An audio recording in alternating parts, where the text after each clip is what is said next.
Hey guys, and welcome back to the show. Today we'll be discussing Fighting Street on the TurboDuo and PC Engine. Fighting Street is an arcade port of the popular 1987 Capcom arcade game Street Fighter, but with the name changed to Fighting Street for the home version. The name was changed in an attempt to draw attention away from the Duo version and onto the NES game Street Fighter 2010, which was released around the same time. Most people aren't terribly familiar with the first Street Fighter game, since the real impact on the fighting game genre came with Street Fighter II in 1991. One of the few ports of the game, and one of the most accurate to the original, was released on the TurboDuo and Japanese PC Engine CD-ROM as launch titles in 1989. Interestingly enough, Fighting Street was actually one of the very first games ever released on CD format. There are really only two selectable characters in the game, Ryu and Ken. Ryu is assigned by default to the first player, whereas Ken is assigned to the second. You'll fight your way through 5 total countries with 2 fighters in each country to take out. Street Fighter veterans will notice the origins of a couple of characters that ended up returning to or being mentioned in the franchise later, such as Geki, who is a Buki's father, Birdie, who later returned in the Street Fighter Alpha series, Eagle, who came back in Capcom vs. SNK 2, Adon, who also returned in Street Fighter Alpha, Gen, another alumni of the Street Fighter Alpha series, and of course Sagat, who would return in just about every Street Fighter title from then until now. The famous Street Fighter bonus rounds also started with the original, and this port contains both of them. There's one where you have to break a series of concrete blocks for points, and another where Ryu must break a few boards within a pretty forgiving time limit. Both of these, if done properly, can reward you the player with extra points and even an extra continue. Moving on to the gameplay, the controls in this game are horrible. You'll spend most of your time punching or kicking aimlessly while arduously trying to pull off a fireball, hurricane kick, or dragon punch. This really isn't the port's fault, mind you, since the arcade version controls are represented to a T, which in this case isn't necessarily a good thing. The Turbo version uses 2 buttons, one for punching and one for kicking, with the strength of each being determined by how long the button is held down. It is pretty satisfying, though, to finally pull off a dragon punch, because when you do, you'll completely wreck the enemy within a second.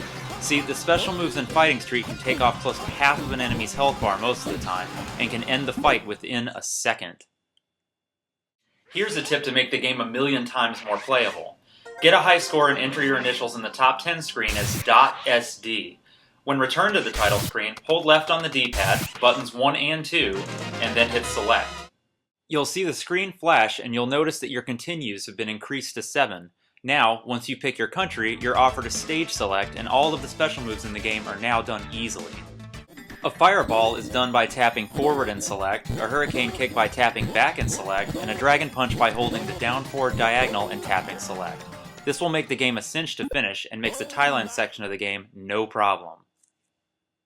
The load times in the game are surprisingly fast, especially being that this is one of the first CD-ROM titles in existence. The soundtrack to the game is arranged and redone on the Duo version and sounds fantastic. Too bad the same can't be said for the original arcade version's voice samples, which are represented in all their English-laced glory.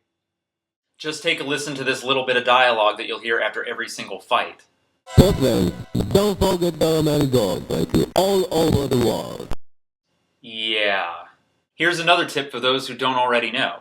Most every TurboDuo CD-ROM game soundtrack can be played in any CD player, so if by chance you get the urge to listen to the soundtrack on the go, you can.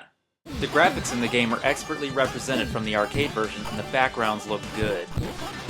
Sure, there is some detail missing here and there, but overall, a very good job was done on the conversion.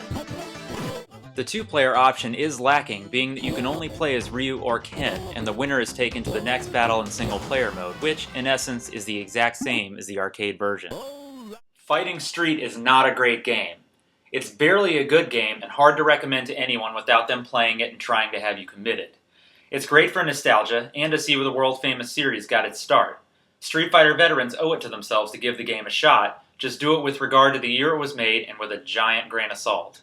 It's a game that I can't help but like, as I was one of those kids that would place my tokens on the panel of the arcade version and wait in line for a turn. It brings back a lot of memories, and I still pop it in from time to time and play through it. Until next time, guys, stay classic.